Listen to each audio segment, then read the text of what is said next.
예, 서울 중랑구갑의 서영교입니다. 오늘 탄핵 청문회 대상의 주요 인물은 박상용 검사입니다. 이 수원지검 사건의 주인 검사 박상용 검사입니다. 그런데 박상용 검사는 뭐가 두려운지, 무엇을 숨기려고 하는지 왜 이 자리에 안 나오는 거죠? 여당 의원들이 그렇게 이야기하시는데 나와서 떳떳하게 이야기하면 되는 거 아니겠습니까? 그런데 왜 안 나온 겁니까? 안 나와서 숨기는 자가 범인입니다. 청문회 나오지 않겠다고 거부하는 자가 범인입니다. 그런데 오히려 9년 6개월이라고 하는 형을 받은 이화영 증인이 나왔어요. 나오는데 마음이 편안하겠습니까? 얼마나 두렵겠습니까? 그래서 저는 이게 뒤바뀌었다. 안 나오고 거부하는 자가 범인이다. 이렇게 이야기하고요. 이화영 증인께 묻겠습니다. 도대체 몇 번이나 불려나간 것 같습니까? 검찰에. 아까 말씀드린 바와 같이 김성태 씨가 해외에서 체포되어 나온 후부터 그들이 김성태 씨가 아마 2023년 1월 17일 날 체포되어 왔을 텐데 그로부터 2023년 2월 3월은 아마 김성태, 방용철, 안부수 그와 그쪽이 모여 있었고 그쪽에 어떤 상황이 좀 정리되니까 4월부터 저를 이제 집중적으로 타기 수도해가지고 불렀는데 4월, 5월, 6월은 거의 지금 저기 보니까 112일인데 이 토요일, 일요일 포함해가지고 거의 매일 불러갔던 것 같습니다. 맞습니다. 저희가 보니까 월, 화, 수, 목, 금 나갑니다. 네. 일요일도 나갑니다. 그리고 지금 말씀처럼 110일에 이거는 9월부터가 아니에요. 그 1월부터 110일에나 불려나갑니다. 111회를 하루에 10시간씩 조사받았다고 치니까 1110시간이에요. 아니, 대한민국의 어떤 사람을 검사가 이렇게 오랫동안 수사할 권리가 있는 거죠? 해도 너무한 거 아닙니까? 그리고 이렇게 불러다 대고 협박하고 회유하고 김성태, 방용철, 안부수 등이 입을 다 맞추고 나니까 다시 불러서 입을 맞추게 하고 그러면 다시 한번 묻겠습니다. 넷을 한꺼번에 불러낸 적이 있습니까?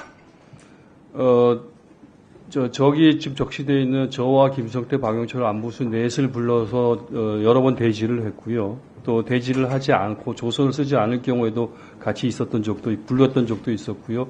조서를 쓰지 않는 적에는 조서를 작성하지 않는 경우에는 무슨 일을 합니까? 불러서? 주로 아까 말씀드렸던 것 같이 그 창고라고 하는 공간에 모여서 지수 세미나를 하듯이 여러 가지 얘기를 하고 또 개별적으로 저와 김성태를 단둘이 만나기 위해서 얘기를 하게 하고 저와 방용철을 단둘이 만나서 얘기를 하게 하고 저와 안부수를 만나서 얘기를 하게 하고 그리고 그 과정에서 김성태 측 변호인을 또 단독으로 만나게 하고 그런 과정들이 있었습니다. 제가 정리하겠습니다. 그렇게 하면 됩니까? 안 됩니까? 저는 잘 검사가 공범들을 불러서 같은 자리에서 진술 세미나를 하게 하고 만나게 하고 이렇게 하면 안 됩니다. 이것은 바로 직권남용입니다. 검찰청법 제4조 3항 위반입니다. 그리고 이렇게 1000시간 아니면 9시간씩이라고 해도 999시간이에요. 이런 시간 동안을 불러서 회유하고 조사하고 수사하고 위협하고 협박 가까이 가고 이런 것은 인권 침해입니다. 이것은 헌법 위반이에요. 그래서 우리는 박상용 검사를 헌법 위반, 검찰청법 위반, 그리고 형집행법 위반이라고 지적을 하고 있는 겁니다. 제가 오늘 오전에 이야기했지만 같은 시간에 나간 거 한번 들어봐 주세요. 동시 김성태 1시 11분, 방용청 1시 11분, 이화영 1시 11분, 복귀 시간 11시 1분 다 똑같아요. 1313호. 저기는 어디입니까? 박상용 의원 검사실입니다. 박상용 검사실입니다. 박상용 검사나 법무부는 함께 불러서 연합파티, 술파티를 한 적이 없다고 했어요. 그런데 함께 부른 흔적이 나왔어요.